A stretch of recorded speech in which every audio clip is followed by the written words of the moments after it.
Women have the power to transform this world. We can end crime and violence if we all agree to do one thing: share. Let's share our wisdom, share our time, share our talent, share our finances, but most of all, let's share our love. This is the Female Solution. Join me, Naima Latif, every morning, 7 a.m. to 9 a.m. Central Standard Time, as we bring you stimulating discussions about the issues affecting our lives. If you're listening online at www.blogtalkradio.com/the-female-solution, press the blue button that says follow and get our daily topics every morning directly to your email and your smartphone. Hi, I'm Naima Latif, executive producer of the Female Solution radio show. We invite you to call in 515-605-9325 and participate in this daily think tank as we examine the challenges we face and develop solutions that restore peace and harmony. We are global transformers, changing the world from the way it is to the way it should be. We are one. Wherever we live on this earth, we are one human family. On behalf of our team of radio hosts, I'd like to extend a greeting to all the members of our family, whenever and wherever you may be listening around the world. To our family in China, Ni Hao. In India, Namaste. In Japan, Konnichiwa. In Korea, Annyeonghaseyo. In Russia, Здравствуйте. In Germany, Guten Tag. In Poland, Dzień dobry. In France, Bonjour. In Spain, Hola. In Italy, Ciao. In Egypt, Ahlan wa sahlan. In Ghana, Akwaba. In Nigeria, Peleo. In South Africa, Sawubona. In Senegal, Nangade. In Kenya, Jambo. In Israel, Shalom. In Pakistan, Afghanistan, and Saudi Arabia, Assalamu alaikum. Greetings, and may peace be upon you all.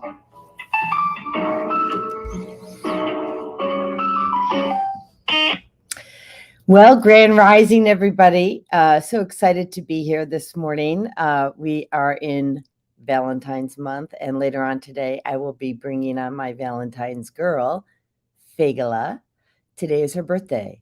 So we're going to also be celebrating her, I think it's called her golden birthday because she's 7 years old on February 7th. Michelle can let me know that later when she gets on here. So today we're talking about something that's very near and dear to my heart. It's self-care, and self-care is not selfish. And that's the title of our show. It's not selfish. You need to care for yourself. And so Michelle Froge, the Rockstar Coach, is going to join us here. And this is what we're going to talk about. Do you feel, and I'm reading over here to the left, do you feel like you're always trying to please others? Do you put everyone's needs before your own? You may feel as though this is a way to demonstrate care and love, but it leaves your cup empty, and you can't pour from an empty cup, period. So when you don't fill your cup, fill your own cup and love yourself first, you will feel depleted, you'll feel empty, and you're not alone in feeling this way. And there are a lot of changes that we're going to talk about that you can make.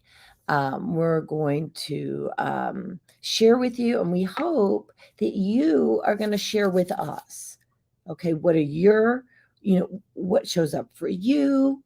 What are the tips that you have? Because this is a collaboration. This is we aim to engage, and we want your feedback, we want your input, and we want to do this together with you. So without further ado, my delightful sister from another mister. Grand Rising and happy golden birthday to Fagala. Yeah, I know. It is a golden birthday, right? It is. Yeah. So we took her to the beach yesterday.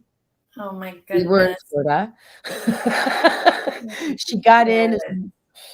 Okay, it's fun, and I'm going back inside. Thank you. you for the experience. I'm done now. I've done some things like that. Okay, I can say I did it. Now I'm done. Right. And I'm so excited. We have early morning listeners here. We've got Teddy. Thank you for joining. We have Jackie Lingo. Jackie, hi Hi. Jackie. And we have Araya.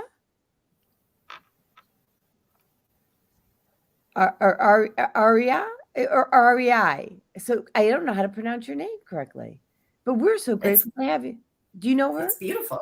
Yeah. I don't, but that is a beautiful name. I would like to know how to pronounce that. Me too. And I can almost see her face. She looks beautiful. We've got our bestie Chris here. Yes. And yeah, so I'm really excited to share this today. Ariana. Oh, hi, Ariana. Okay, so it was missing the N. Okay, now I'm complete. So this is really an important topic, and I've already had feedback because I send out to many people, about over 300 people, text messages the night before the show to remind you of, that we're on air. And I already got feedback that people think this is such an important topic. Okay. And they think this is such an important topic because they're saying there's so many women that are filling everybody's cup but their own, and they're left depleted. So let's talk about filling that cup. Shall we? In more than one way. Okay. So I'm going to let you start. Why don't you talk about what you see the issues are? Yeah. Well, I'll start by saying, so I'm in the middle. I'm on day 7 of something that I started last year, and it is called the Self-Care Challenge. And last year, I recognized that it was a need, especially for women, because the women that I spoke to, it was a theme that was coming up where they were exhausted. They never had time for themselves. I should say they never took time for themselves. And they really felt that they were alone. That not that other women in particular couldn't relate to them or their needs or issues, but they felt like it was not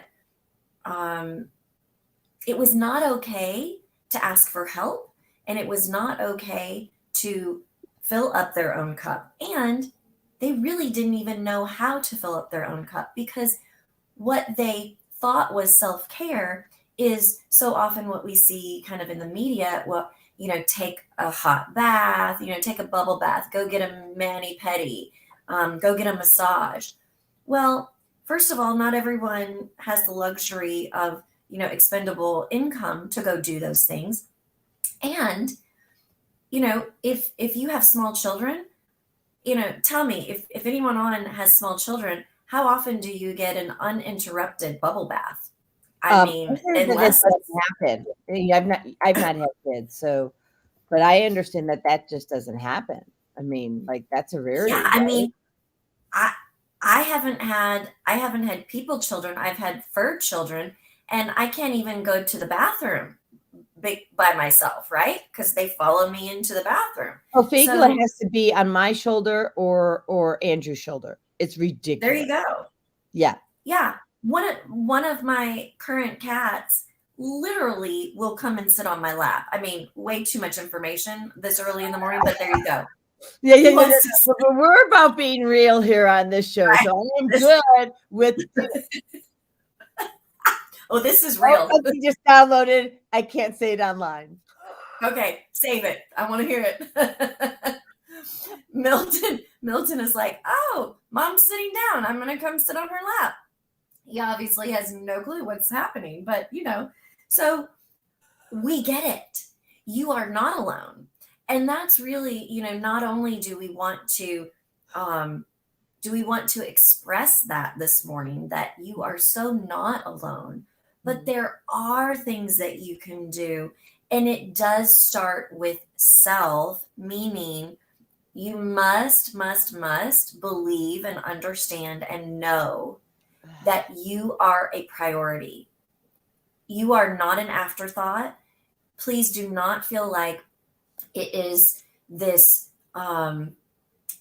like angelic way of being to put yourself last all the time.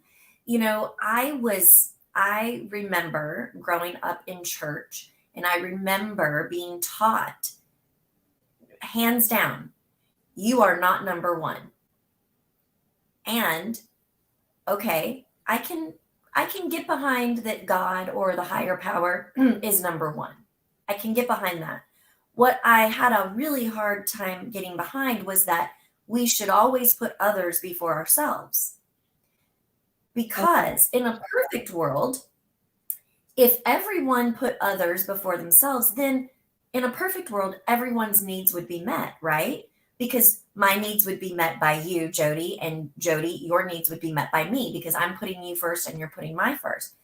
Except that we don't live in a perfect world, and we don't always know what the other person needs for a myriad of reasons. We truly are the only ones that can say what it is that we need. And a lot of times we're the only one that can give it to us. So I will let you banter off of that. I mean, this came up last night. We ended up driving home from Florida to Georgia, and I got home about 3 hours ago. Like at 4:00 this morning. You need to fill up your little coffee cup a couple more times today. Yeah. And you might want to check my private chat, right? Yeah. I just did.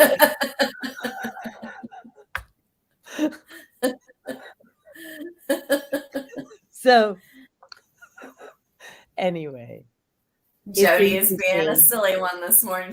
She's on 3 hours of sleep. So yeah, so yeah, she's gonna me a grace card. The hair's all like, disheveled, whatever.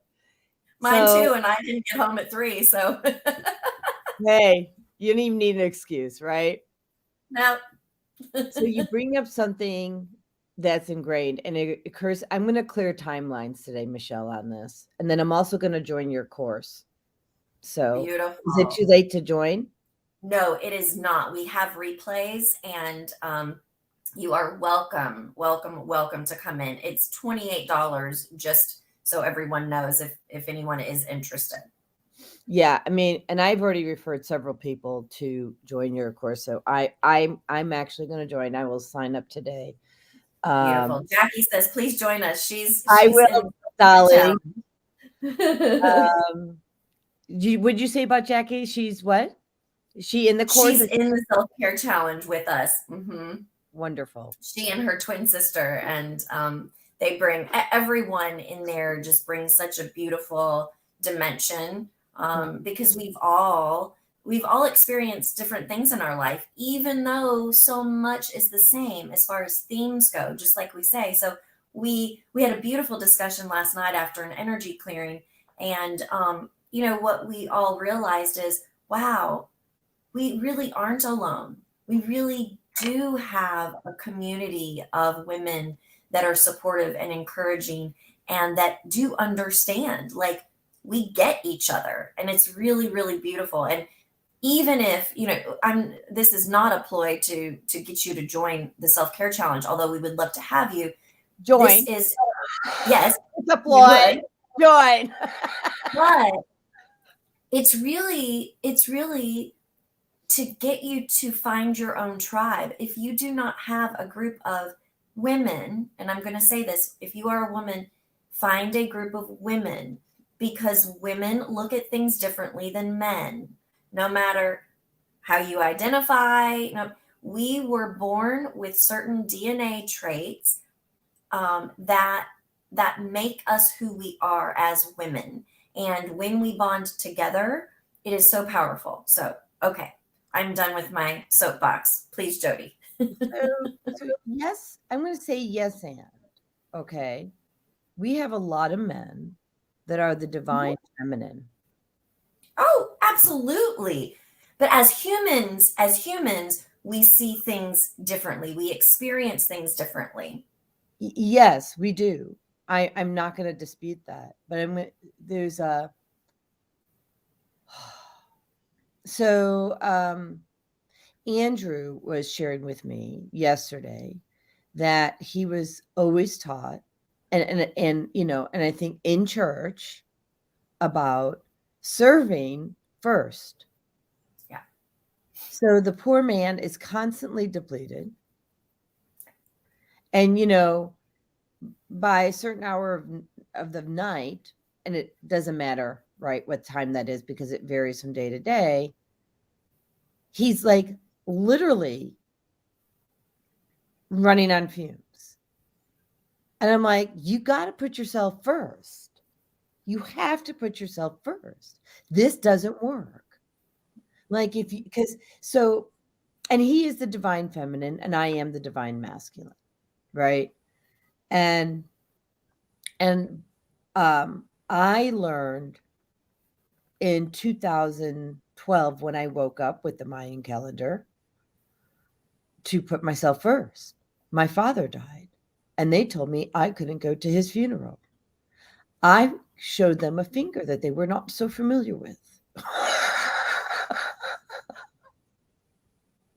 My father died. I started a new job, and they said I couldn't go to his funeral because she didn't get to go to her father's funeral.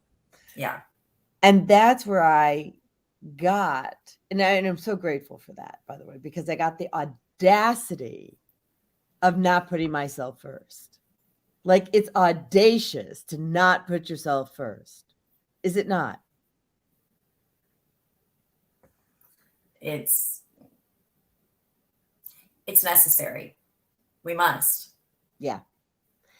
And so, you know, there's a lot of different ways in which we can do this.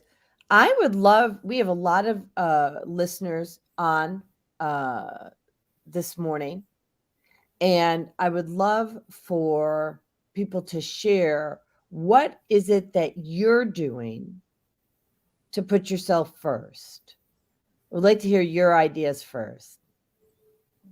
Well, we'll give you one or two here, right? So when Michelle and I first met, one of the first fun things that we did together, and was putting ourselves first, we went through for a walk at Roswell Mills, those mountains, those trails, right? It's self-care. You're grounding with the universe. Now, granted, if we really did it right, we would have done it on our own, right? But it's also a good bonding. You know, if you want, I think self-care can be in groups, like you're doing your group challenge, right? Yeah. So I like connecting with nature because it calms my brain. I'm connecting to the trees, the earth, the water, the birds, you know, the salamanders that are going by. And these people underestimate the power of our earth. And there's a terminology called earthing. And this is free, right? So you don't have to, you know, and you see how well my nails are done, by the way. So that manicure thing's not happening for me. Yeah. Oh, you too. Okay. Good job. Besides the fact most of that stuff has formaldehyde in it. So I'm just going to say not necessarily good, you know, good idea. Unless now there is some nail polish that's clean and you can get it. Yes, when I do, I have vegan nail polish. Me too. Me too. And I'm wearing vegan lipstick. So there you go. I love it. Me too. So pretty too. Thank you. We won't go off on a tangent like we did last time with that. But if you I guys know. are in the lipstick, it's vegan. So beautiful. Yeah, yeah, like that. So in the Japanese culture, people were so stressed out they were taking their own lives. And in Japan, they call it foresting.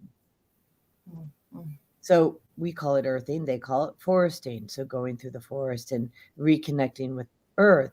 But the interesting thing is that if you cannot get out, the next best things are looking at pictures with Mother Earth. You can do it in a book, which is better, just for the blue light. But if you want to talk better, more pleasurable, turn on YouTube, right?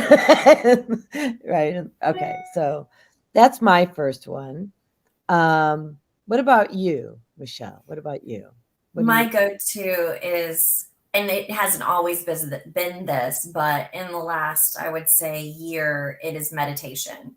And it can literally be anywhere. But typically, my days start with something to drink, water, coffee, and sitting down somewhere. When the weather is beautiful, I'm outside because I listen to the water. There's a fountain, and I love to listen to the water. And when it's not nice outside, or when I don't want to be out there, I just sit in a quiet place in my home, typically with low lighting. Sometimes I will turn on like YouTube or something, not necessarily to look at the pictures, although there are some. I mean, the internet, it's kind of a two-edged sword, right? I mean, there's a lot of wonderful things, there's a lot of not so wonderful things, but you can look up meditation music or frequency music, and a lot of times wait, meditation? Would Mhm. you ever consider doing maybe a Monday morning meditation? I do a Monday morning meditation. Woo! Yes, I do. Interesting. I know, isn't it? And it's free too. Monday morning meditation. Just ask It's for a friend. free.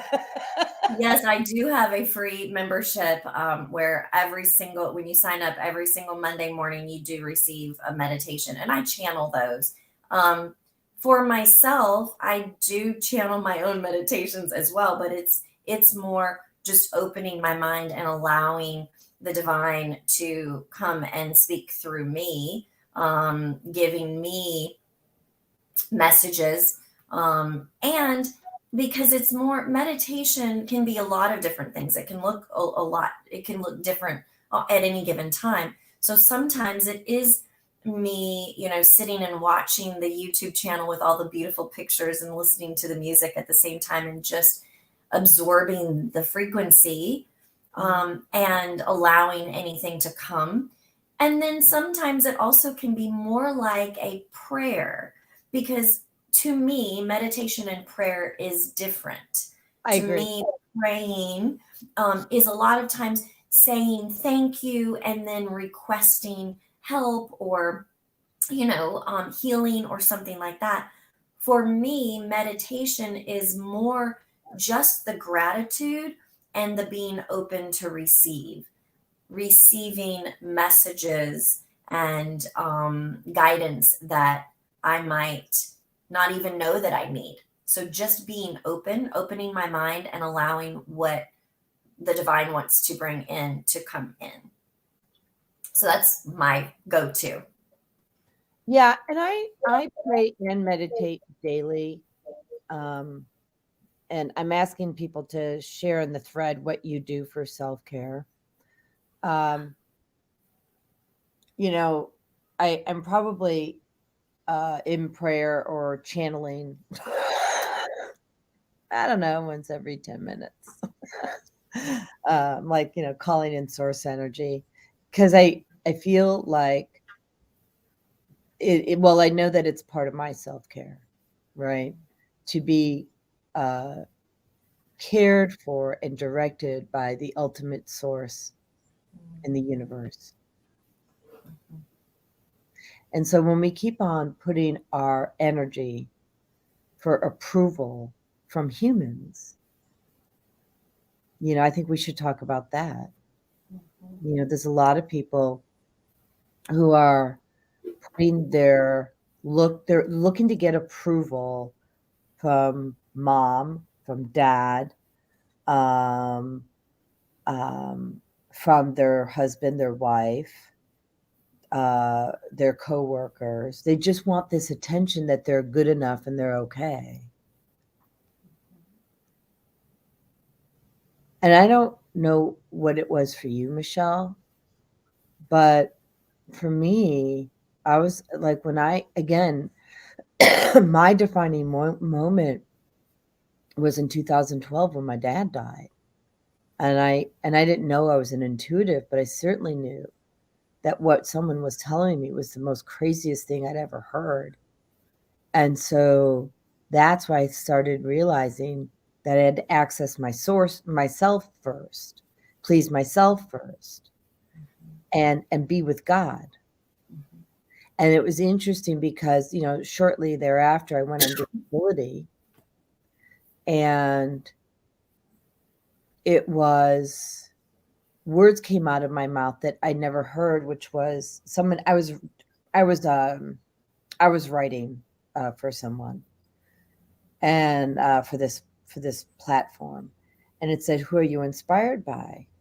And I said, "The divine," but I didn't even know what that really meant. It just came in, like I knew that was the only person I was moved by, you know, like who influenced me. And not that you don't influence me, you do, and my friends all influence me. I love my friends, I love you, I love my husband, but, and I'm always open to hearing things, but at the end of the day, it's the divine. Mm-hmm. And so I couldn't agree with you more, that connecting, you know, to meditate and pray are so key. Now, when you meditate, do you feel like you hear? Oh, absolutely. Mm-hmm. People should expect to hear, right? Yeah, absolutely. You know, we've talked about this on here before when we've talked about connecting with our guides, or, you know, with source, and using your intuition. And, you know, we've talked about how it's interesting when people will say, well, I pray, but I don't meditate. Because sometimes, you know, I've heard even, and again, everyone is entitled to their own belief. It's not my belief, but what I've heard some people say is yoga is evil, meditation is evil. Yeah.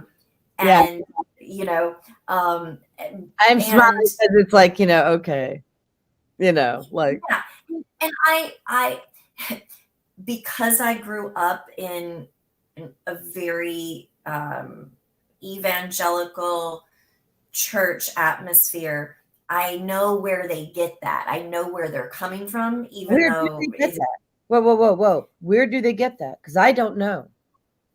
well, yoga in particular has been associated more with the Eastern cultures. Okay. Um, and Eastern cultures in general, they don't practice Christianity as, and I'm being very careful here how to say this, they don't necessarily practice Christianity as a lot of Bible based teaching churches practice it. However, may I just, because I'm going to let you finish, but so Yeah. you're right. Mm-hmm. And also the community that gave us acupuncture, right? Yes, and a lot of that is not accepted by Christian churches either. Ooh, interesting. Oh. So I did not grow up in a church. I grew up in a synagogue. We didn't have this. Go for it, girlfriend. I want to hear it all. Because this is going in, what I'm getting now, and we're going to tie this in, people. This is where, oh, I am on fire. This is where the programming came, didn't it? It absolutely did. Crap. Which is why now, now that I'm old enough to be able to make my own decisions, I have chosen to open my mind, and that is why I don't believe a lot of the things that I grew up being told, Mhm. because I understand now that just because somebody doesn't call the higher power the same name that you do does not mean that they are not getting the same type of guidance, that it's not coming from love, that it is evil. Mhm. And speaking of acupuncture, I mean, I go every month. I believe in it very much. Acupuncture is the first time I floated above my body. Love it. It's natural. Mhm. Acupressure points in our body, we were created with those. How much more natural could you get? No, I mean, We are you hear, given right? Yeah, yeah. we are given everything that we need without drugs, without pharmaceuticals. We have done more damage to ourselves, and this could be I a hear whole you. show in and of itself. But and I know you do a lot of shows about that, so we won't get totally But we go won't go down ahead. that Can rabbit I show hole my pictures completely. about my damage while you talk? Sure, Yeah. sure. It's just what is sad to me is that some people are not open-minded. And let me say this, it is not all their fault. Not And I any. say that because they were programmed to believe those things. Now, when they get to be a certain age, and it's different for everyone, but when they get to be a certain age, they are held accountable to what they are open to and what they do believe. And now more than ever, there are so many things in our world, especially in our media sources, that will tell us conflicting information. And so that is why Jody and I go straight to source for our guidance. Because if you think that you are going to find one person, even Jody or myself or anyone that we respect, we all have different beliefs. We may all generally believe the same thing, but we have details that are different. And so we each need to find out for ourselves by going directly to source what it is that's right for us, what it is that we believe, and be open to other ideas that you might not have grown up hearing. No matter what your background is, you didn't have to grow up in church to receive this programming, because whomever raised you was programmed in a certain way. And so they're going to pass that on to you. And it's not necessarily a bad thing. They're just passing on what they know. And a lot of it is probably wonderful, and some of it might not be. So that's why we have to go straight to source, in my opinion. And we get our beliefs and our guidance straight from source. And then we just can't go wrong. We can't go wrong. No, you really can't. And here's the thing. And first of all, I just want to acknowledge Ariana. She says, what she does is setting boundaries, spiritual baths, which I think I know what those are, but I would like Ariana, if you want to share what your spiritual baths are. She does journaling, she reads books, and she also does meditation. These are all wonderful things. Love it. Yeah, she's a rock star. Love Ariana. Mm. A friend of mine I was sharing with, who's shares our gifts. I was explaining how Fagala came back. Fagala was my grandfather and came back as a bird. And he said to me, well, I don't know. And he's brilliant, right? He said, I didn't think that people could come back as animals. Now, I don't argue with people. I just say, ask spirit, ask source. And he goes, and he did. And he goes, wow. And so if you rely on source energy, guess what? You get to avoid needless conversations. And arguments, disagreements. Actually, the arguments, right? So Ariana says, putting intentions and herbs into my bath for cleansing, protection, and self-love. Love it. So one of the things that I used to do when I was healing, and I do it from time to time, but I used to do it literally 2 to 3 times a week. I would take a bath in frankincense, essential oil, lavender, maybe bergamot. That's for trauma. And with my Epsom salts. And then I would listen to the book on audio, The Secret, and over and over and over and again. And it's how I retrained, one of the ways in which I reprogrammed my brain from the negative thoughts, because I was a negative Nelly, into, anything's possible. Choose. So now Naima says, thank you, Naima, for being here. She says, grand rising, beautiful spiritual teachers. You are right. Fear of that which is different than what we learned in our own religious traditions keeps us from benefiting from the knowledge that it's available. Yeah. Beautiful. Yes. Yeah, I'm doing a whole series on YouTube about, and it was not my idea, it was Fagla's.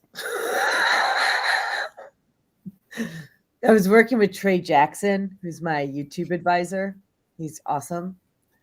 And she, you know how Fagla gets. She's like, squawk, squawk, and she'll just keep on inputting until you pause, listen to her, tell everybody what she said, and then she'll quiet down, right? Yeah.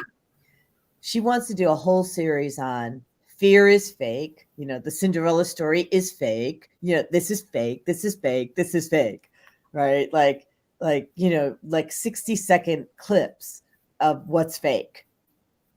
Yeah. Like to reprogram, just to kind of plant the seed that this is fake, and then really start exploring what's real to you. Mm-hmm. Yeah.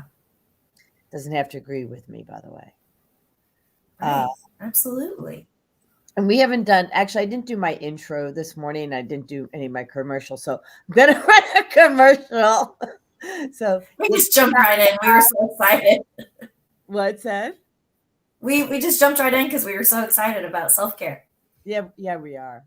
And then actually, one of the commercials I want to do, I'll do real quick here is, and this is going to be a live commercial. So we want you to join. And actually, while I'm doing this, can you, Michelle, can you kindly give us a link so people can join your self-care challenge? Yes, I absolutely will. And so then what I'll do is I'll pull it up like I'm doing mine. So my offer today is the Quantum Global Healing, Yes. where we're doing world peace through inner peace with Dr. Steven Spencer. And so it's tonight. So what I'm doing after the show between now and then is sleeping. Yes, good idea. But it's only $33. And if you put it together, I mean, he's $300 an hour. I range anywhere depending what you're doing from $175 to $220 an hour. So, and you're getting us both for $33. So, and the purpose of this healing event, which we will have every single month, but this particular topic is going to be stepping into your own power. And I don't know anybody who doesn't need it. Love That's it. the first commercial. And And looks like, okay, so let me just do this. And now we're going to do Michelle's commercial. And let me just see. Here it is. Love it. Let me go here. Move this one. These are our, oopsie daisy. Hold on. I'm also going to give you my link for the Monday morning meditations. Thank you. Thank you. Thank you.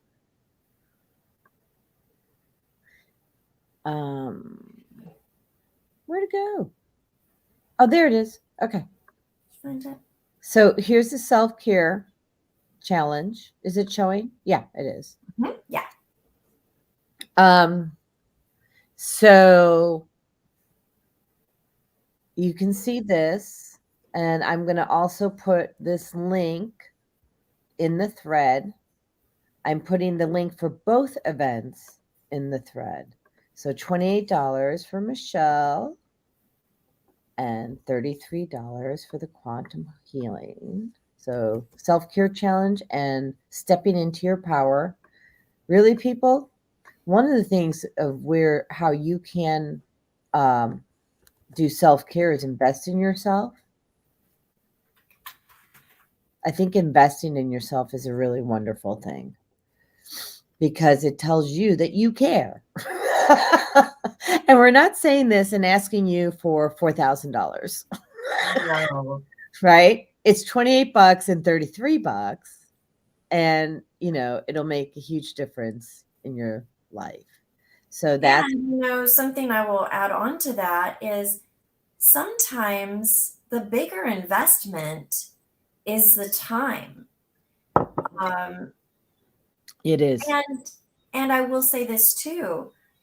I want to acknowledge that $28 or $33 might be a stretch for you. I get it. I've had $1.50 to my name. And then I spent it. So then guess what? I didn't have anything. I've lived out of my car. So I get it. If that is a lot for you, I want people to know this story. So I really do, Michelle, because, I was guiding someone the other day who's just really wonderful. And people don't really care what you do until they know why you do it. And the fact that you had to climb that mountain. Talk to us about the mountain that you climbed. That was our 2 commercials. There you go. So now talk to And I'm still trying to find my little sign up. I'll find it eventually. I'll put it in there. Yeah,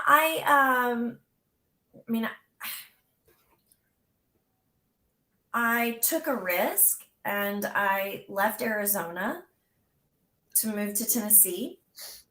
And I was, I was playing the struggling artist. I was singing, I was working odd jobs, and I was young. I was responsible in a lot of ways. And then honestly, I was at a point in my life where I didn't know it at the time, but I surrendered. I just was so like living on a cloud somewhere that I just knew that I would be taken care of. I didn't fear that I was going to not be taken care of. I didn't know how. And when now let me say this, there are certainly things that I could have done that could have made my situation better, that could have put money in my pocket, that, et cetera, et cetera. I get that. I was young and I was doing my own thing. And I also did not worry that I was going to survive. I just knew. So there was always something inside of me that just knew. And that being said, I ended up having to sublease my apartment because I couldn't afford it. I probably spent money on things that I didn't need to spend money on, instead of paying my bills, I wanted to go have breakfast with my friends, so, priorities, right? We've So all done it. We've all done it. absolutely. And so, again, there are things I could have done differently to not have put myself in that situation, most likely. And yet there I was. And so I understand the thought of, well, I wonder where I'm going to sleep tonight. I wonder if I'm going to have enough money to put gas in my car, since that's where all of my stuff is. Like, that's where my clothes are. I still had some things at my apartment that I was subleasing. Thankfully, the person that sublet it was, they didn't have a lot of furniture, so I was able to leave what I had there. And I also will say, it's not that I could not have asked for help. I have a generous family. None of them knew what I was going through at the time because I didn't tell them. Had they known, they would have immediately helped. But I have a little thing called an ego, and I was very stubborn, and I wanted to do it myself, and I did. I lived out of my car, but hey, I did it myself. So then I probably wised up, and I got a job that actually, paid me more money. And I focused a little bit because I realized that's not how I wanted to live my life.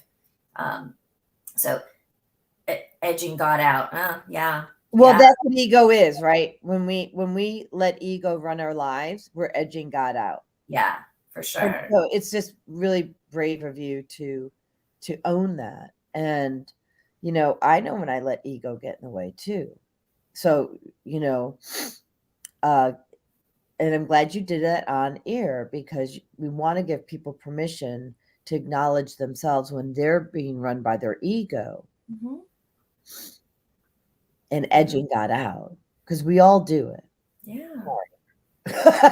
Yeah. And a lot of times it's on a daily basis. We let our ego, creep in there and make decisions for us. Hopefully we then pivot and shift and make a different choice. Yeah. But, sometimes it takes longer than others to do that. For sure. But, going back to the money, sometimes in our lives, some of us have experienced those times. And so if that is a time for you, you don't have to spend money to invest in yourself. Yes, correct. I mean, there are times to do it and times not to do it. Absolutely. And just what you were saying, Jody, nature is free. And meditating is free. And you can go to YouTube if you have a phone, right? So you can go to YouTube and do that. Yes. That is okay. So if I might, I will say this. I know people, and perhaps you may have known people as well, who will say they don't have money to do something. And it's almost, they say it in almost in a way that almost makes you, they want you to feel sorry for them. Yes. And yet you see them in Hawaii. You look at their nails, and their nails every week they have different nails, and I know how expensive that is. It's not cheap. I know it's not. Right? Their hair is always, a different color, or which I love. I think it's great, but that costs money too. Even if it's from the drugstore, it costs money, right? You see them on social media, and they're always out with friends, going here, going there, doing things, eating dinners out, et cetera, et cetera. Again, I was there. I wasn't paying my bills because I preferred to go to brunch with my friends. And yet I wasn't begging my friends to help pay my bills. And I'm not going to go off on a tangent, but what I wanted to say about this is you have to be really honest with yourself. Do you truly not have the money to invest in yourself? Or are you choosing to invest it in other things? Like all the impulse buys at the checkout counter. Yes.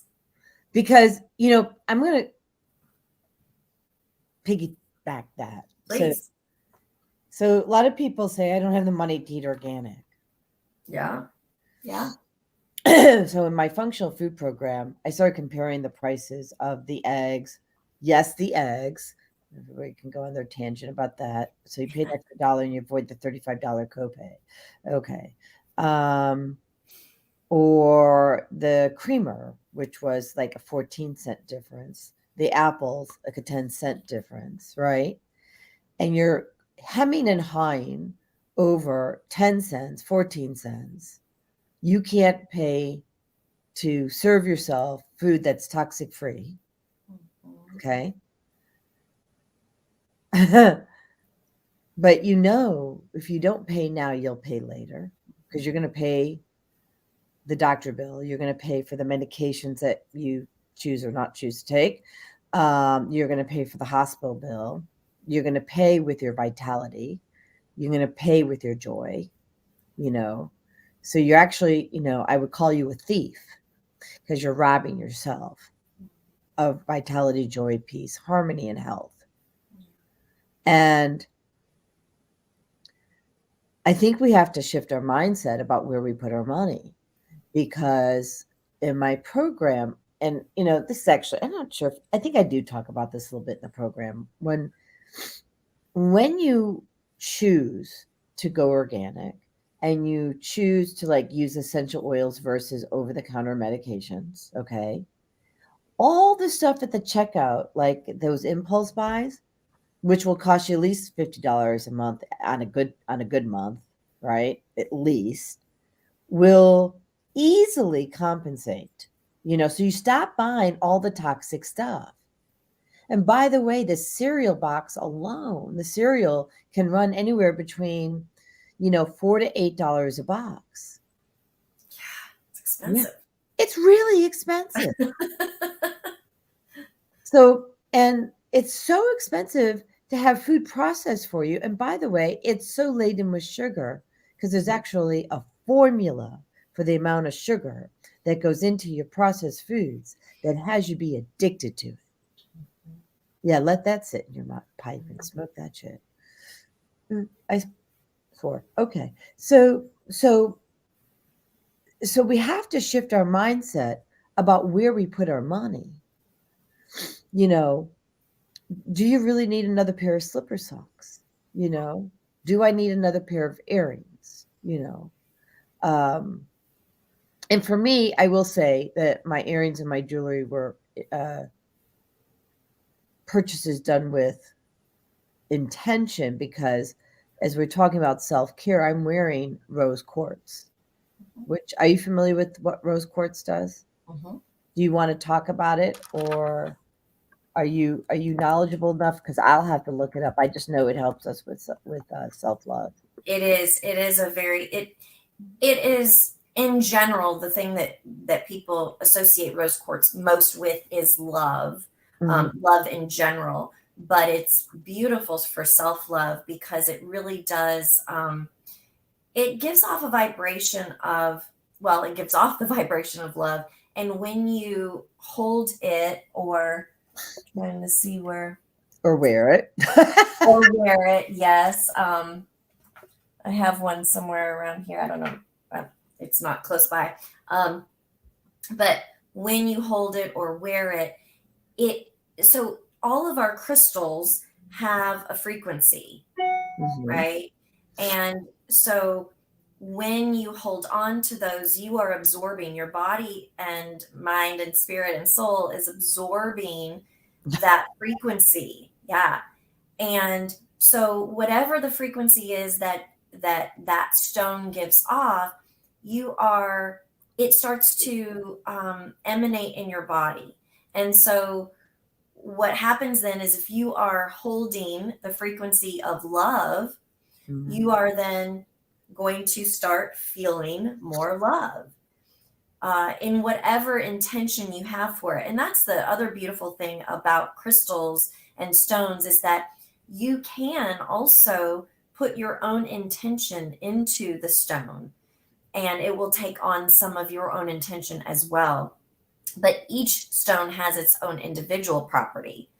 So let's see what this says. Yeah, unconditional love. Yeah, right. So Beautiful. it says, yeah, and it carries a soft feminine energy of compassion and peace, tenderness and healing, nourishment and comfort.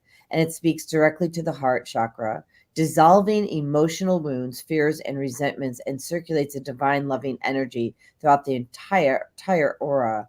So when I this was the first these earrings, and I have the necklace somewhere. I couldn't find it this morning, but these earrings that I have, I'm actually going to take them off. They're made by my girlfriend, Camille. I went to school with her in Highland Park, Illinois. Let me see if I can do that. There we go. So There you go. she hand makes all these, right? So And pretty. yeah, she's an amazing artist. So look, I mean, when you use your body as a toxic waste dump like I did, and I'll show people that picture again, but this was me. All these pictures of me. I was over at Vero Fitness yesterday in Vero Beach, Florida, and these 3 photos are on their wall. We're advertising at their health club. And when I spoke to one of the employees and I explained to him that they were all me, he's like, what? I'm like, yeah, I used my body as a toxic waste dump. And so when you come out of this, you have to now, when you come out of harming your own body, whether it was intentional, you think, or not intentional, you listen to somebody else's idea of what was good for you. You have to then start bringing back the love. And the most important thing is the self-love, like honoring yourself, loving yourself, despite your faults, and stop being scared that you're not going to be approved of by someone. It's okay. We all make mistakes. And it's not about the mistake. It's about how you react to it. We have people here commenting. So Chris says, your energy, soul, will rise to meet the vibration, just like tuning forks. Interesting. One tuning fork will start vibrating to meet its partner. Yeah. Yeah. And Charles Key says, welcome back, Charles. He says, if my body is a temple, then why am I treating it as if it was a tent? What do you mean by treating it as if it was a tent? Do you know what he means, Michelle? I think he's meaning, the difference between a temple, a grand, marvelous temple, and a tent. There's a difference as far as how would you live if you truly knew that your body was a temple versus a pop-up tent. So there's a value. Got you. Right. So Yeah, really, value. Thank you, Michelle. Thank you, Charles. And he says, hi, Jody. Hi, Charles. So yeah, I mean, but here's why are we, it's a great question. Why are we treating it without regard? And I'm going to answer that question. And I'm going to show I'll show the picture again, because I just think people really need to let this sink in. Okay. By the way, that obese body, cysts all over my female organs, about the size of apples, before they took them out, that were filled with brown and green junk. So why are we treating our body with such disregard? Well, we're doing it because we were programmed to believe that if you have a DR in front of your name, that you know better for us than we do. So if you're a doctor, you know better for me than I do. And so we've been taught to listen to these doctors. And I want to say this with a caveat. This is not a blanket statement. There are many wonderful doctors out there. Some of them are listening right now because they're commenting. And those doctors I tip my hat off to, right? But those doctors are doing something different. They're asking questions. And they're not prescribing pills for every ill. And I'm not going to blame the doctor that misdiagnosed me. And I'm not going to blame the doctor that wrote the prescription. I actually hold myself accountable for taking that drug and buying it and putting it in my mouth. I'm responsible. And when you can get to a point where you say, okay, yeah, I trusted this doctor, right? But I'm the one who bought it and I'm the one who put it in my mouth, then you can let go of the blame and shame. Because, by the way, when you're blaming and shaming someone else, you're not loving yourself either, and you're the one suffering. Every time you blame and shame someone else, you're actually bringing that frequency into your body, and you're not loving yourself. And Charles says, I sold myself short most of life and suffered from low self-esteem. And that has led to numbing myself with drugs and alcohol or sex. And I'm a recovering people pleaser. You know, first of all, I have chills all over my body. Thank you. Thank you for really speaking your truth. Let's take a moment and just acknowledge Charles for that. Because that's amazing. Because I don't know anybody on the planet who hasn't done it. And you are brave enough and wise enough to speak it. And to, being vulnerable, even with ourselves, right? To admit to ourselves that we are responsible for what we've done to ourselves and to others. And I wanted to follow that up with the self-worth piece. Because when we talk about self-care and we talk about investing in ourselves, whether it's time or money, resources, whatever that looks like, a lot of times the reason that we treat ourselves with disregard, or we don't think that we deserve to be put first, whether it's by ourselves or someone else, it's because at our core, we don't think we're worthy of it. So we don't think we're worthy of love. We don't think we're worthy of priority. We don't think we're worthy of being invested in. We look around us and we see other people and we compare ourselves, what we know about ourselves, to what we see about someone else. And those two things are very, very different. Because, first of all, most of the time, most of what we see of someone else is only what they want us to see. Yes. Most of our society, I would say, and I'm going to go out on a limb here and say most, is not like Charles, that will be vulnerable, that will speak up in a public forum and say, hey, this is what I've done. I have not respected myself. I have disregarded myself. I did not think I was worthy. And this is what I've done. And now I know better. And now I choose different. Most of our society wants us to believe the fairy tale, right? That they have these, quote, perfect little lives.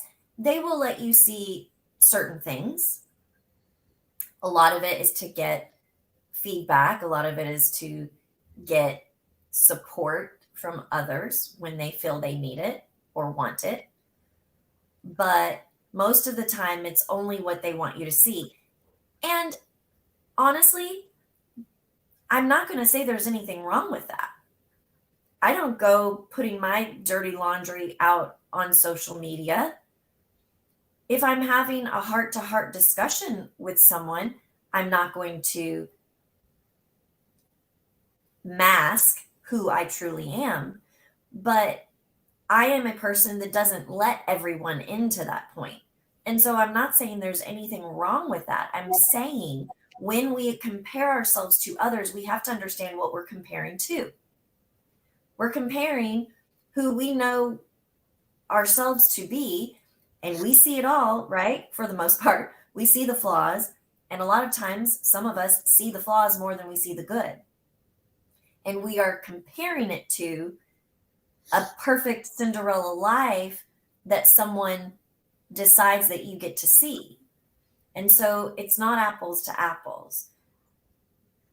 So it comes down to knowing what you're worthy of. And it all goes back to going straight to source to know that you are worthy and you don't have to do anything and you don't have to be anyone than who you are in order to be worthy, because you are worthy. You were born worthy, and you did not become not worthy by doing, what you might consider to be bad things. You are still worthy, and you will always be worthy.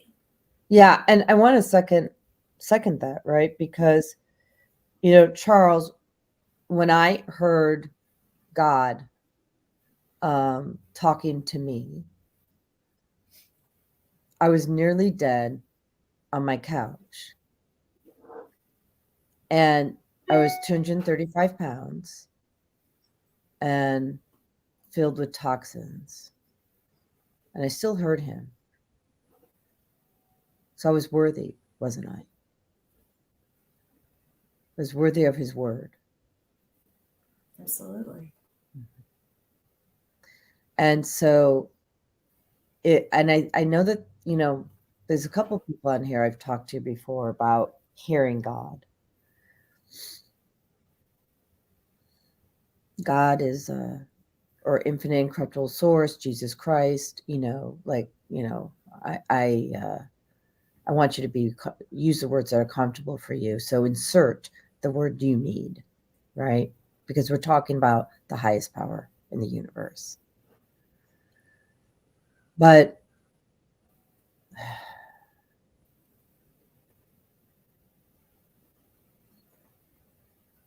a lot of people have said to me, there was a man who I used to work for decades ago, and I spoke to him the other day, like about a couple weeks ago. And I told him I hear God. And he said, well, that's just amazing. Not many people can say that. And I replied, interestingly enough, almost everybody I walk around with can say that. So if you're struggling with part of this meditation prayer and you're getting yourself in a meditative state and you're asking for what you want in the direction, but you're not hearing, both Michelle and I can help you hear.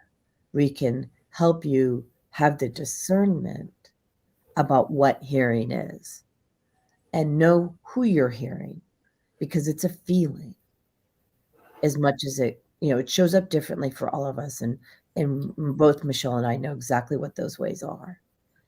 And you really want to have discernment about your hearing. Like, this is a big thing. I stopped listening in 2019 because I wasn't sure who was talking to me. And I said, yeah, no. As a Christ follower, I was like, yeah, if it ain't him or one of his angels, not going there. And so until I could do that, I stopped. And and Michelle's got her morning meditation here. We're going to share that. So if you're listening and you are wanting to learn how to hear God and recognize the signs and recognize the voice and the feeling, then either Michelle or I can help you. So now Chris says, and I'm coming back to your other comment, Charles. I'm not done with you. I'm going to go in the order we have it. She says self-worth is huge, and it involves acceptance on many levels. And then she says, just to be comfortable in our own skin is quite a success. Oh, yeah, because we're judged. You can be seen but not heard. That's crappy, right? And then Charles, okay, as human beings searching for a purpose, we ask the oldest question known to mankind: why am I here? I'm going to go first on this one, Michelle, and then I'll let you go. And why am I here? When you learn to hear God, you'll know exactly why you're here. He will tell you how he wants you to serve him. And then you will never judge yourself again. And actually, I'm going to go on the record and say, I will promise you that. I promise you, you will stop judging yourself and you can start to hear God. Because his word is undeniable.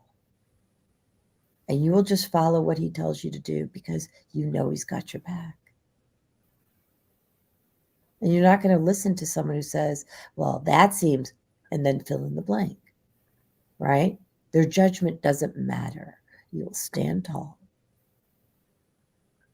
because you've aligned yourself with the most powerful source in the universe. Michelle, go ahead.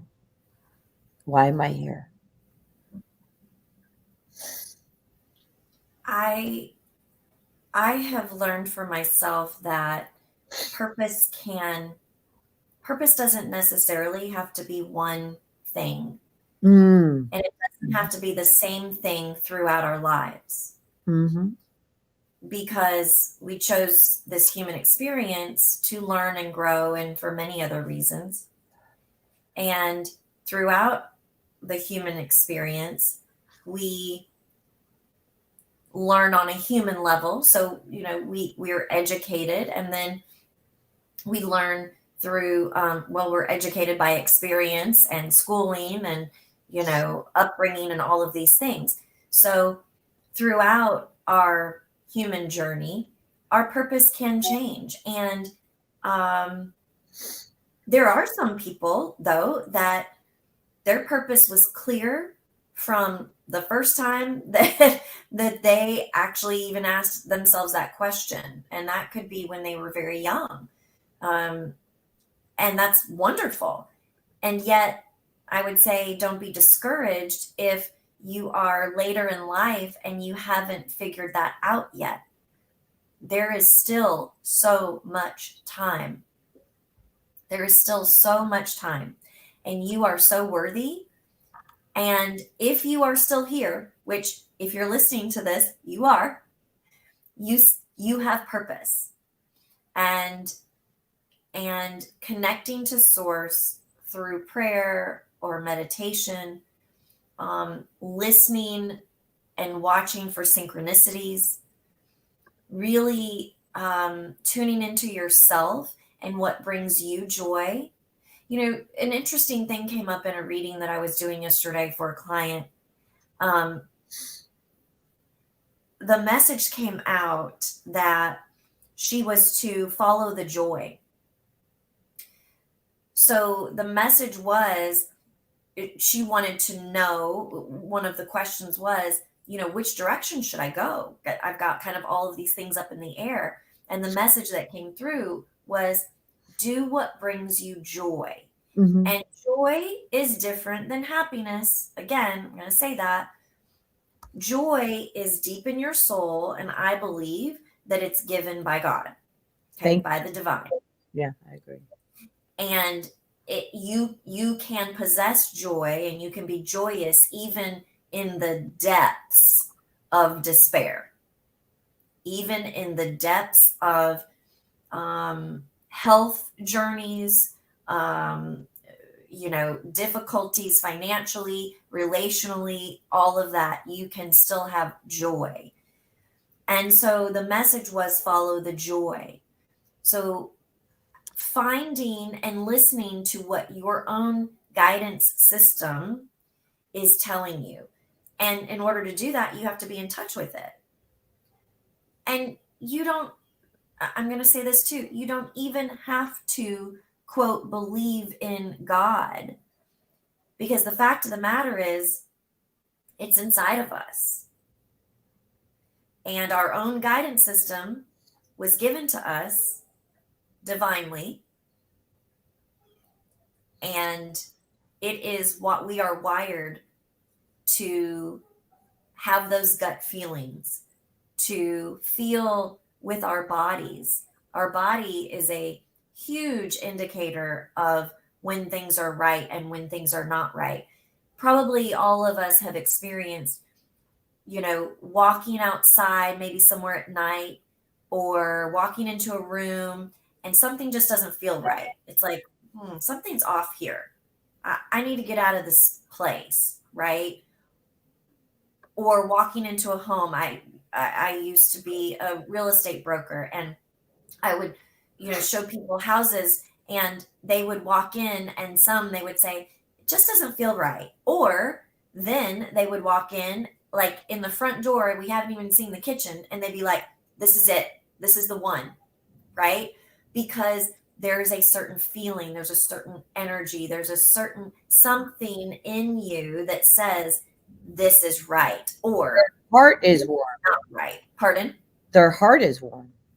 Yeah, and it's their guidance system telling them it's either right or it's not.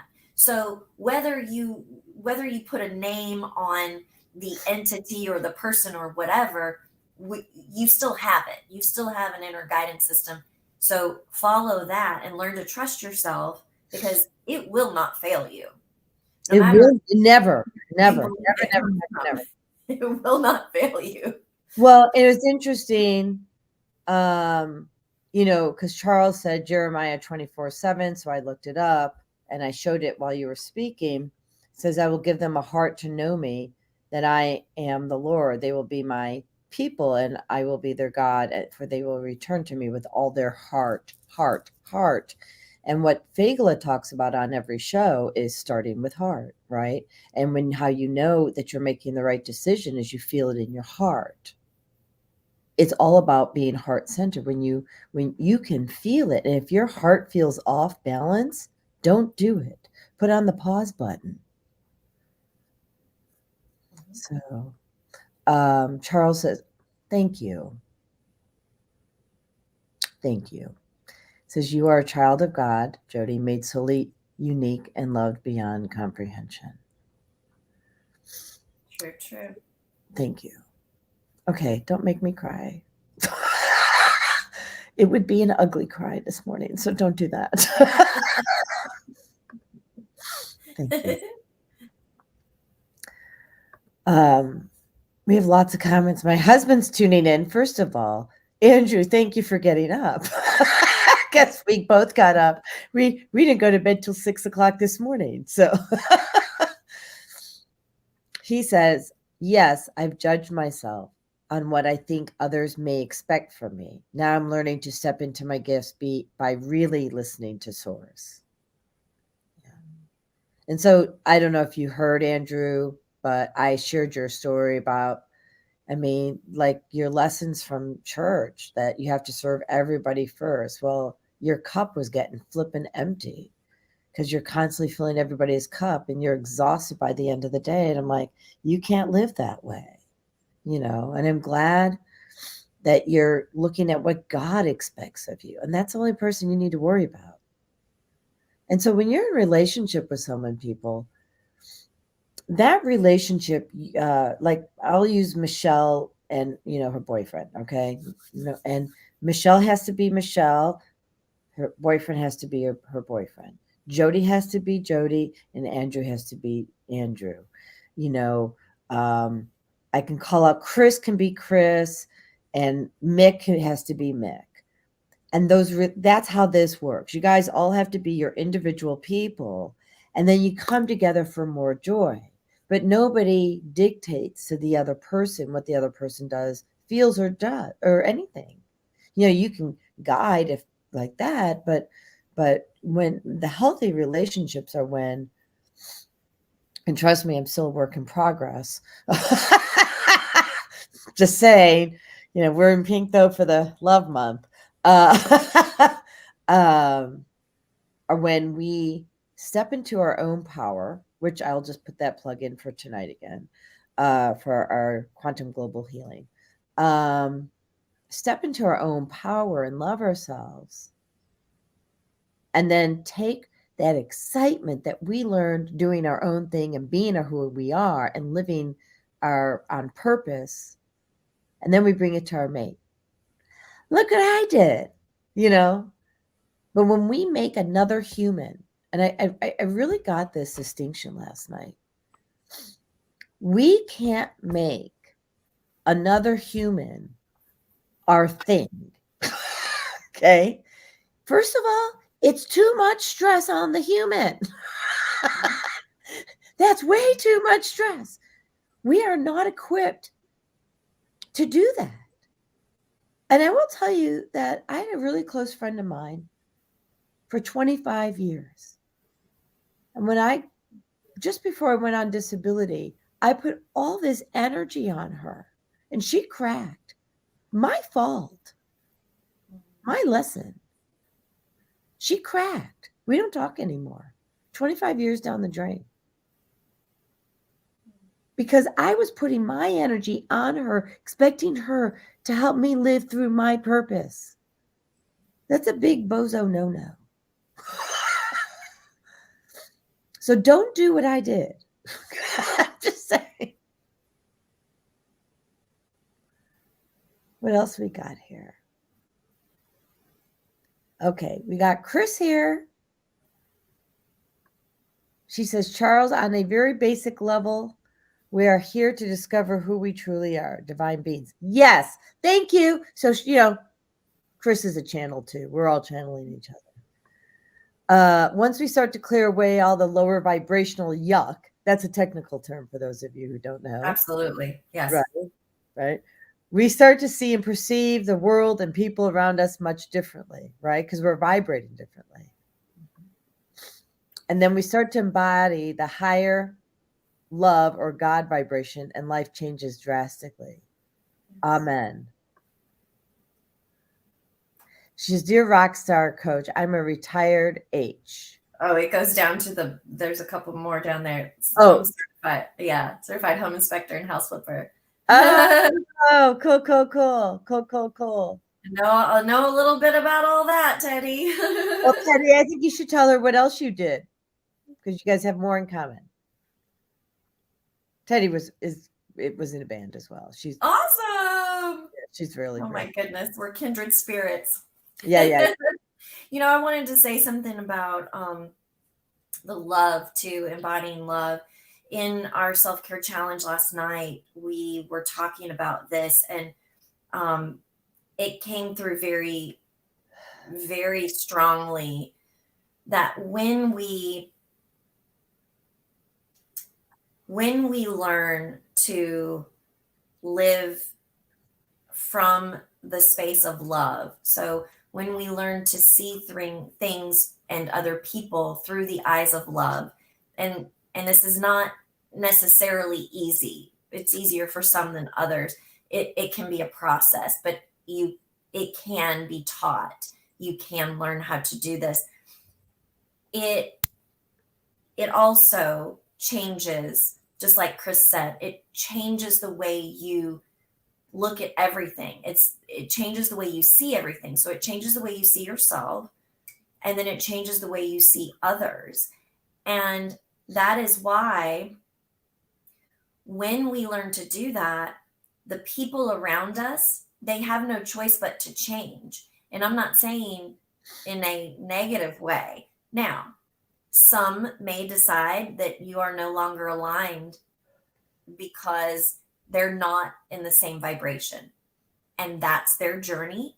And we have to learn to be okay with that. And when we see others and ourselves through the eyes of love, it will draw a lot of people to us. It will also help guide our purpose.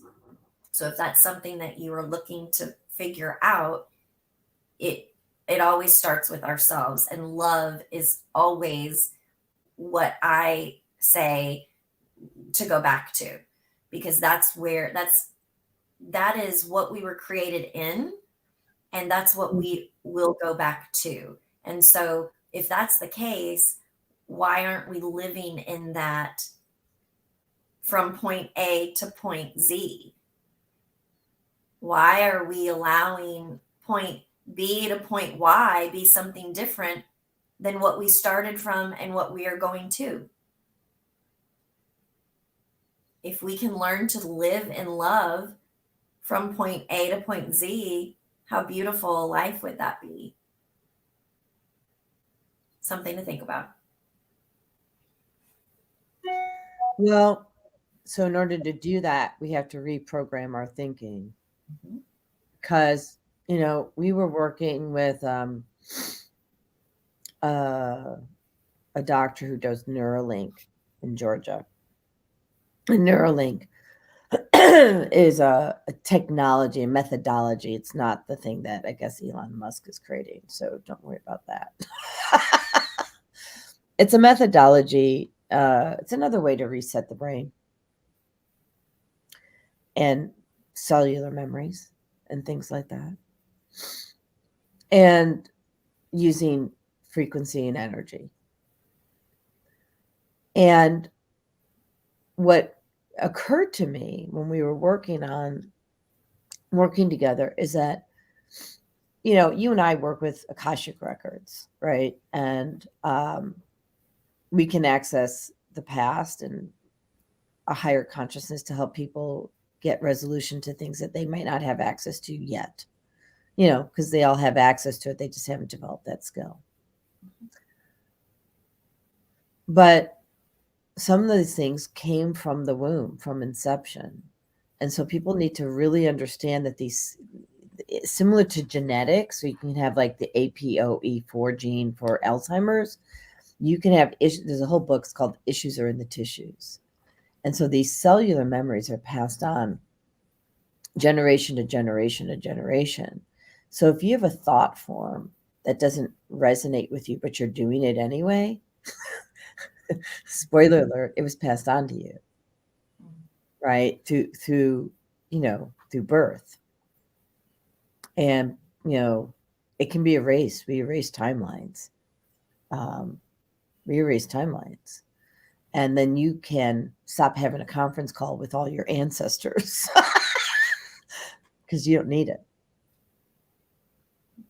And when you can peel the onion, all those layers, and get to just you, this is kind of like this, actually. This is a small piece, but it's a piece of selenite, which is the Christ white light. And so when you peel that onion, this can come through, right? The real you. No more covering up, but instead let it bloom, right? Let it shine. A lot of ways you can play with that.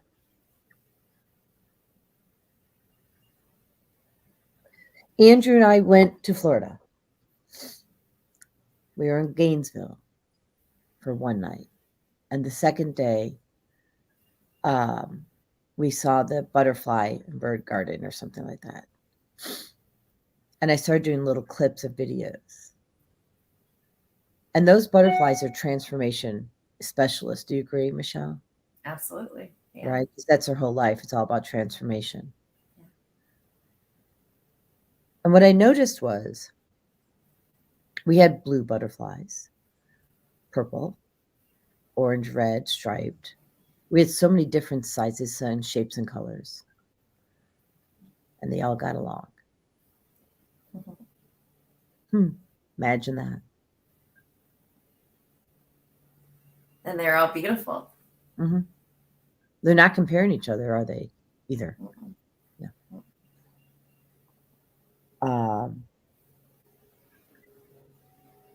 Oh, Charles makes a really good point.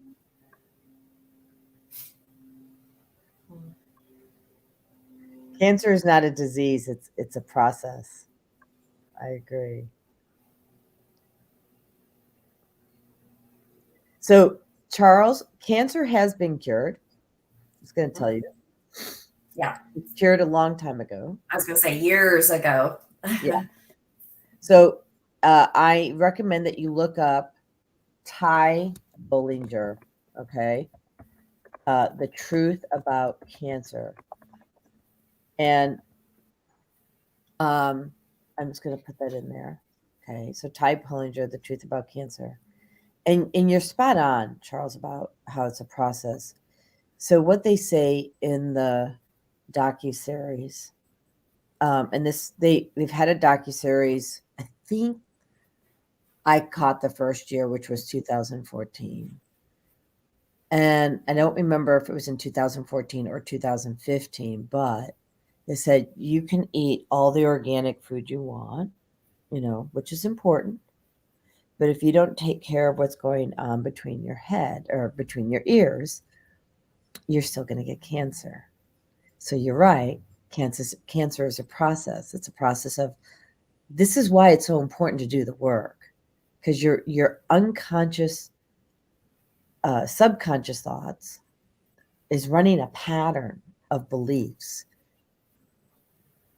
And so you really want to be more in control about what those are. Michelle, I know you need to say something. Go. And I've been hogging. Go. No. Really, just our subconscious thoughts are what rules us. Mm-hmm. They are the most powerful thing in our head. And so what we're not aware of going on in the background all the time, it absolutely can be hurting us, which is why we need to be doing the work. And the work is not difficult. We just have to do it. We just have to, again, going back to self-care, we have to invest in ourselves. So taking the time, I don't know how many times I've heard from people, oh, I would love to do that, but I just don't have time. Mm-hmm. Okay. If that's what you choose, then you're right. You don't have time.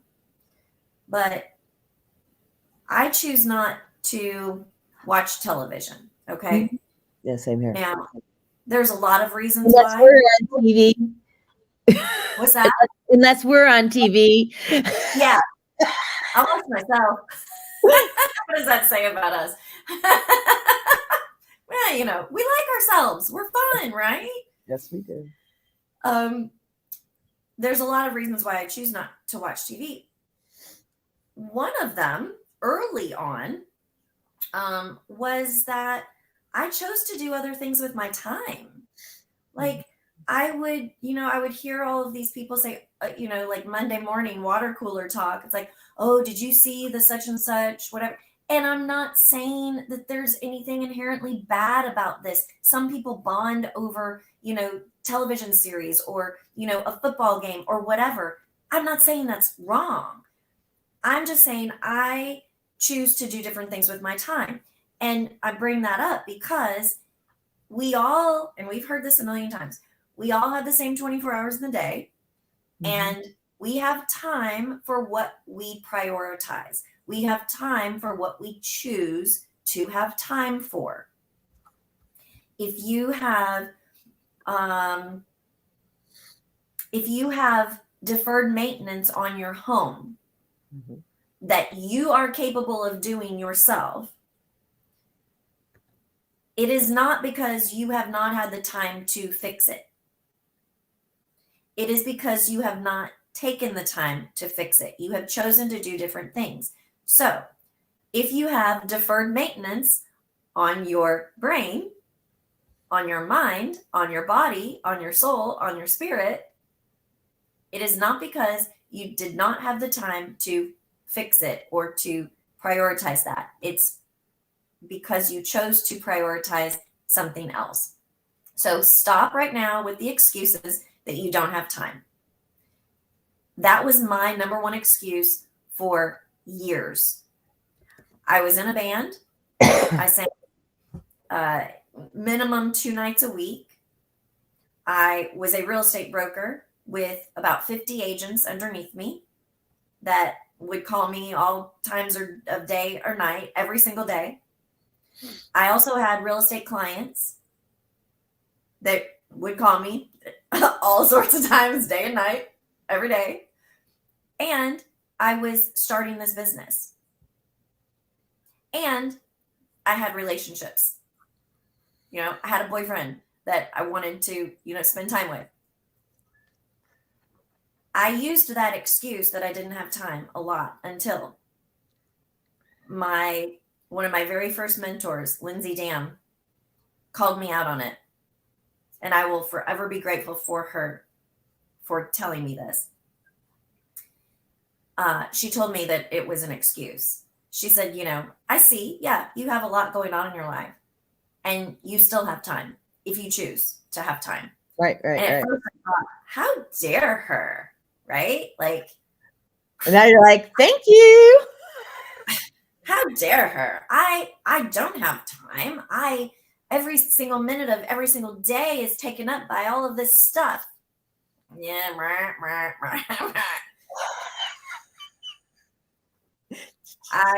When I decided that she was right, guess what?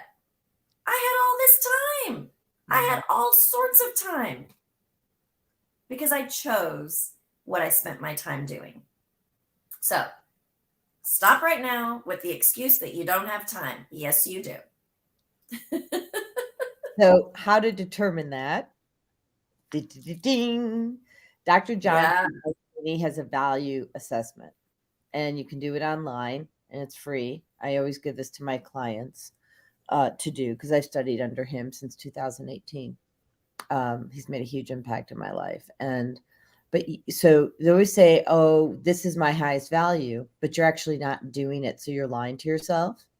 I'm going to call you bald-faced liar. And when you do this assessment, do it a couple times, do it 2-3 times. Find out where you're really spending your time, because those are your highest values. Your actions determine your values, not your thoughts.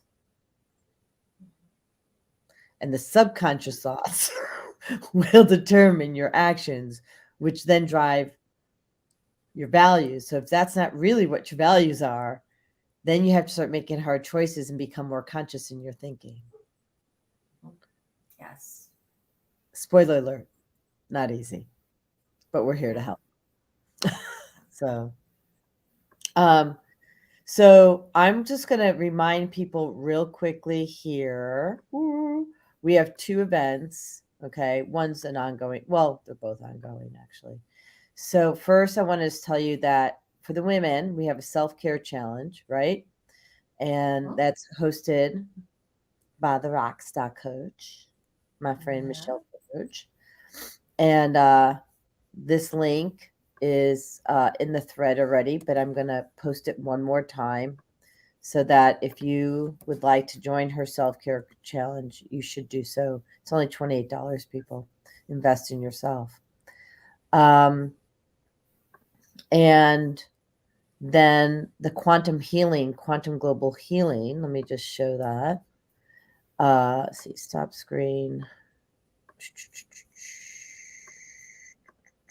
So this was with my friend, Dr. Steven Spencer, and myself. It's an online healing event tonight. It's only $33.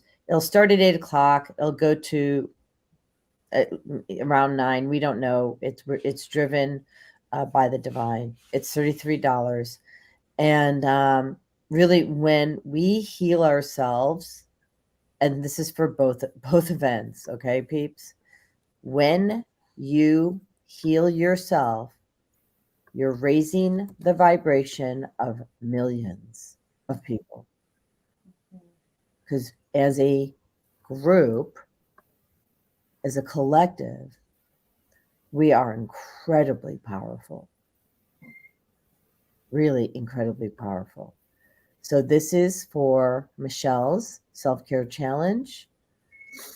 And this is my checkout for the quantum healing global initiative. And tonight, our topic will be stepping into your power. And so we're going to erase timelines for anything that stops you for stepping in your power, stepping into your power. Beautiful. So let's go to a commercial, a real one this time. I think ours were real. Well, they were real. I'm just saying so that you and I can just have a quick break.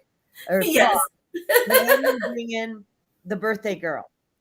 Yes. So Fagla is coming on. So if any of you parrot lovers, Fagla is getting her own Facebook account. Just letting you know, both Fagla and Tinkerbell are getting their own Facebook account.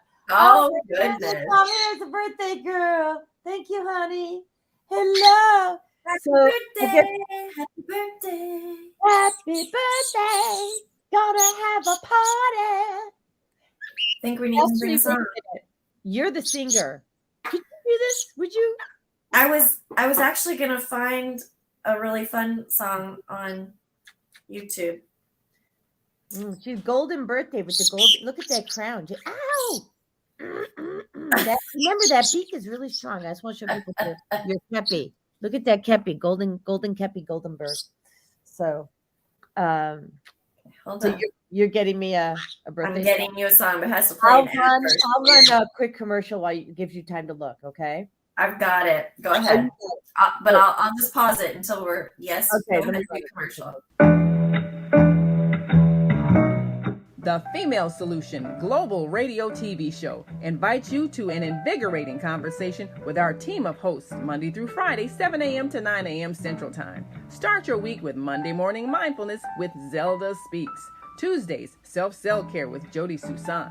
Wednesdays, Repairing Broken Families with Naima Latif and co-host Kareem Hamid. Thursdays, Soulful Solutions with Dr. Debbie Green. And Fridays, Health and Wellbeing with Beata. Saturdays, tune in 12 noon to 2 p.m. Central Time. First Saturday, Success Strategies with Jana. Second Saturday, Wendy Williams Esquire on relationships. Third Saturday, Move Around with Deborah. And fourth Saturday, Wisdom with Mama D. Join us Sundays, 7 p.m. to 9 p.m. Central Time for Soul Purpose Healing with Beata. Call in and comment 515-605-9325. Press 1 to speak to the host and be a part of the solution. Jody Susan of Susan Essentials was misdiagnosed and nearly died in 2013. Instead, she chose to reclaim her health using plant and energy-based healing. After losing 92 pounds, she now offers a psychologist and doctor-recommended functional food program focusing on two things: toxic-free living and a connection to our brain health. Susan Essentials re-engineered what health looks like with a self-paced functional food program now available to you with plans starting at just $99. All right, we got both girls here. Okay. Tinkerbell and Fagala. And Tinkerbell says that she's going to hang for the.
you should feel her heart go to her heart. She's like, this is so cool.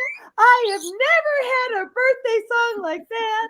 It is a live show. Yay for me. Yay for you is right. I know. She is such a good girl. You got to go to the beach yesterday. Amazing. Yeah. So, oh my goodness. All right. So we've got 15 minutes. People, talk to me. What you got for me? What you got for me? What else do you want to add about self-care and people pleasing? And because people pleasing is the anti-self-care. Yeah, well, I was just reminded, I was just looking at our title, Self-Care is Not Selfish. Let's talk about that for a minute. Please, go ahead. Yeah. You know, we can say all day long, oh yes, I know I need to take time for myself. I know, I need to invest in myself, whatever that looks like. And yet, if we have been ingrained with the thought that self-care is selfish, or by taking time for ourselves, or by putting ourselves first and thinking about ourselves, if we have been programmed with the thought that that's selfish, we won't do it, even if we know we should, right? And so it comes back to reprogramming, understanding that let's talk about this. If you truly desire to serve others, okay, because I hear this a lot. Well, I don't feel it's right to put myself first because I was put on this earth to serve others. Okay, great. That is awesome. How are you going to do that if you're laying in a hospital bed? Or how are you going to do that if you are emotionally drained and exhausted and you are sleeping for 4 days because you physically can't get out of bed because you've exhausted yourself from putting others first? In theory, like we said at the beginning of the show, for putting others first or putting your business first. Yeah. Because that's my problem. Yeah. That's my problem. I love myself, and then I transferred it over to the business. And then I realized I was putting my business first over my own health. Yeah. And my health was compromised. And it's a whole nother level of not having self-care. That's a really good point, because for those of us who are fortunate and blessed enough to have found the career that does not feel like work. One second. We love what we do. And so it's nothing for us to be up all hours of the day and night working on this because we love it and enjoy it so much. And yet I have done this too, Jody, where I've had to say, and actually I just did this a couple of days. Actually, it was last night. Feels like 2 days ago. It was last night. I had to say, you know what? I see all of this stuff that needs to be done eventually. And yet my body is telling me that it is time to go to bed. And I literally had to think about it. Like, I had to stop myself from doing more. And I had to say, nope, it's time for you to go to bed. And that's a huge thing, to be able to get to that point where you do that, because if we love what we do, or there are, I don't know about you, but especially I think people, families with children, it's like sometimes nothing gets done during the day. And then once the kids are in bed, it's like, that's when, the parents run around. It's like Christmas Eve, where mom and dad are, staying up until 3 a.m, putting all the toys together and getting everything ready, for Christmas morning. And then 2 hours later, their kids are awake and wanting to go see what Santa brought. And they're like, yeah, but I just went to bed, kind of like you this morning, Jody. But we need to make sure that we are telling ourselves, look, you don't get to have a business. You don't get to do this business. You don't get to do all of the things you love if you are not well enough to do them. Mm-hmm. And well enough doesn't have to be physically ill. It can be mental. It can be spiritual exhaustion. If That's you what I'm experiencing. Yeah. Spiritual. if you really want to serve other people, you are not giving them the best service that you possibly can if you are exhausted in any sort of way. So taking care of yourself is the best way to serve others, because when you are full and whole and healthy, you will then be able to give full, wholly, and healthily to others. Yeah. And so let me share what that could look like. I mean, we talked about the meditation, we talked about, walks, grounded, because those are all free things. But, depending on what your finances are like, I mean, and we talked about the other events, but the other things you can do are like, I like using I'm obviously not going to get a word in edgewise. Give me 1 second, please. So what is it that you want to say? Thank you. She says, when you love yourself,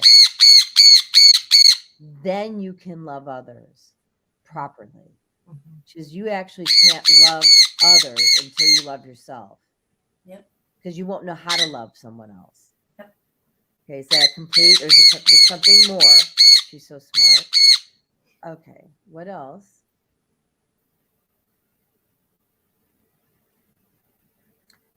Thank you. She says, I love you, Mommy. And thank you. And she says, thank you, Michelle, for making my birthday so special. Oh, you are so welcome, sweet girl. Is that complete? Okay. Just kidding. Right. Well, it's interesting how birds are. When they talk like what we would describe as talking over each other. But that's how they talk. So if I open my mouth or you open your mouth, that's her time to go beep, beep, beep, beep, beep, So Charles says, let me know if I can help with sales and marketing on Target Healthcare. We will do that. And Zelda says, happy birthday, Fagala. Thank you, Zelda. Thank you, Charles. Thank you, Chris. Where were we? Oh, we're hearing Fagala. Damn. Okay, what else do you want to say about self? She's now just sharing the title of the show, which she goes, self-care is not selfish. She says, if you really, thank you. She says, if you really want to serve, she goes, learn how to serve your own needs first so that you are cognizant to ask the questions and conscious enough to ask the questions to serve somebody else. Because otherwise, you're serving an idea of what you think they want versus what they really want. And it's a waste of time and energy. Love you.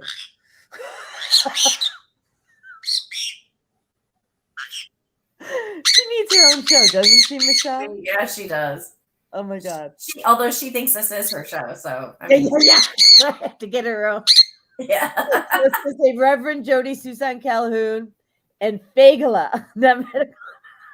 Duh. Sorry.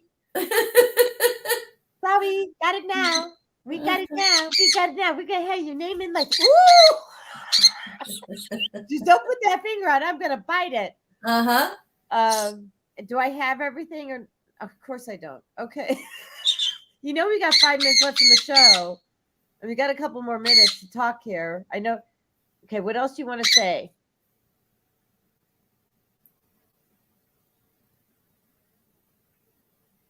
Okay, we were just going to do that. She wants us to share other ways to support self-care.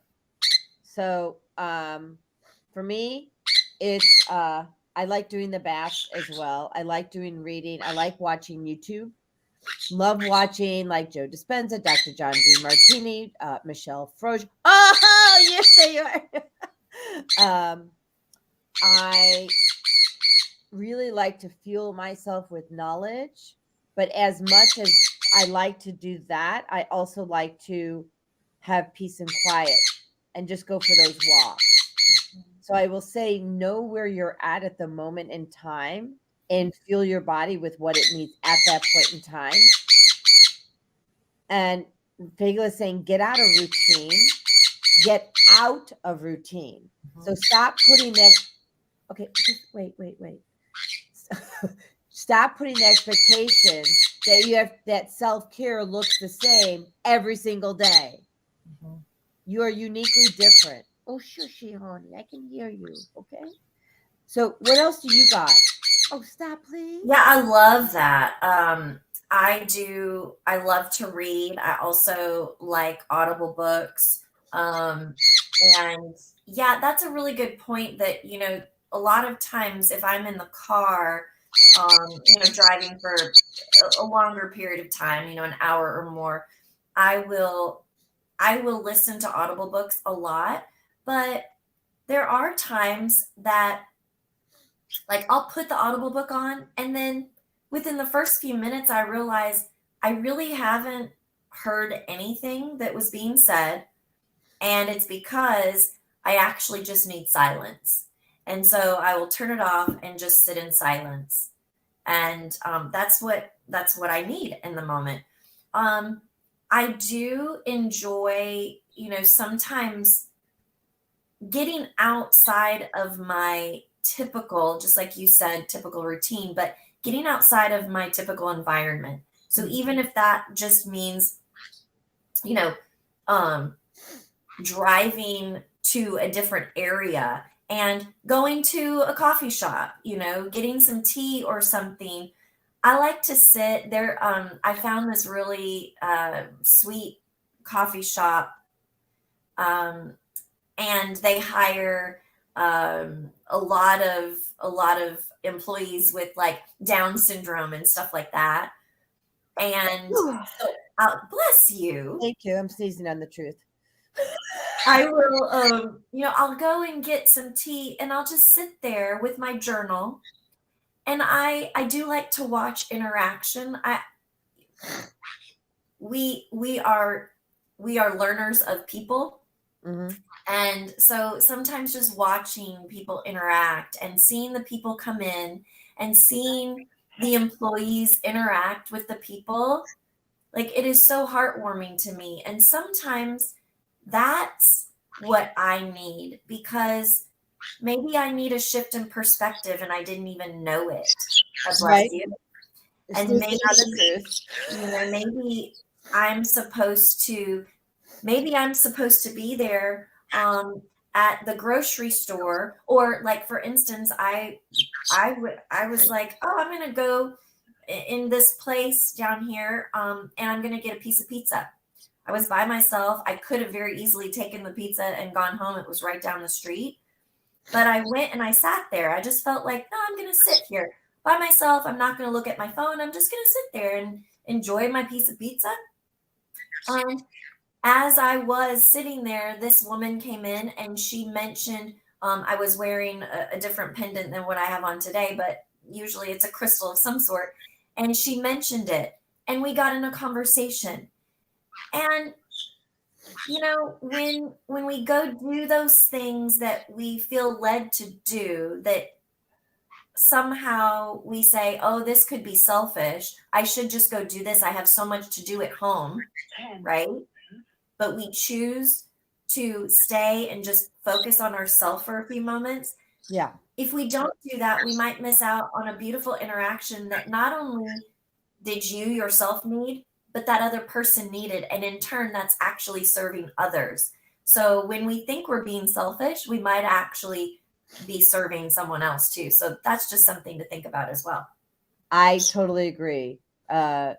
Perfectly said. I mean, even the other day we stayed at this hotel, and on the way out, I just wanted to take a couple extra minutes to meditate upstairs in the hotel room before I met Andrew down by the car.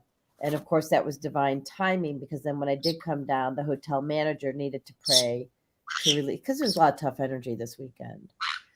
And so I was able to take care of myself, because really what I needed to do is go down at that particular time to help that other person release energy, you know. Yes. And so we Beautiful. just have to listen. We have to listen to our inner self and know that we can fill our own cup and fill someone else's cup simultaneously.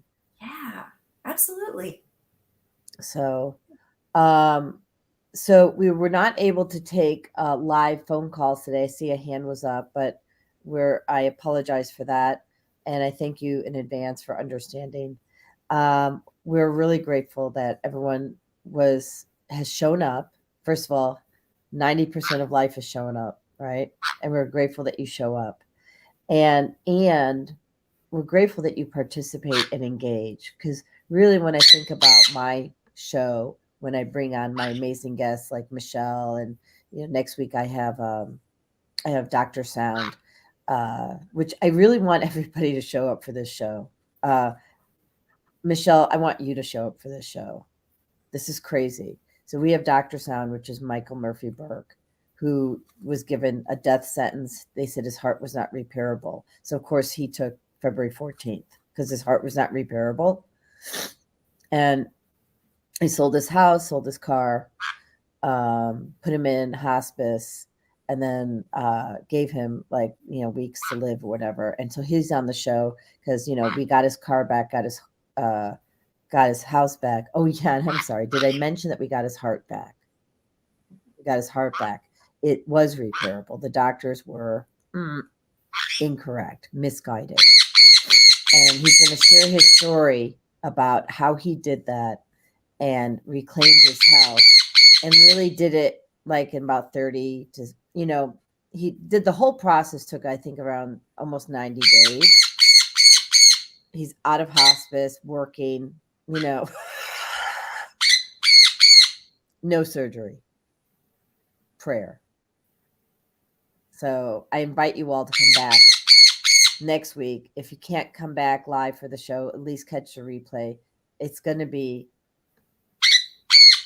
look, I know what part we played. I'm looking to hear the other side of it, right? So Yeah. Right. So, anything else you want to add before we say goodbye to everybody? I don't think so. I think we've covered everything. I'm complete. I am too. And just so you guys know, to my left is my bed. And that's where I'll be until 8 p.m. tonight when we start the next. You're just going to roll over. You're going to press stop and just roll on over. Pretty much. So thank you, everybody. I'm going to end it on Podbean right now. And typically I even do my exit video. That's not happening today. We're just doing the easy button. And I'm grateful. And Charles Key will be in touch to get you handled. All right. Because you don't have to suffer either. All right. Love it.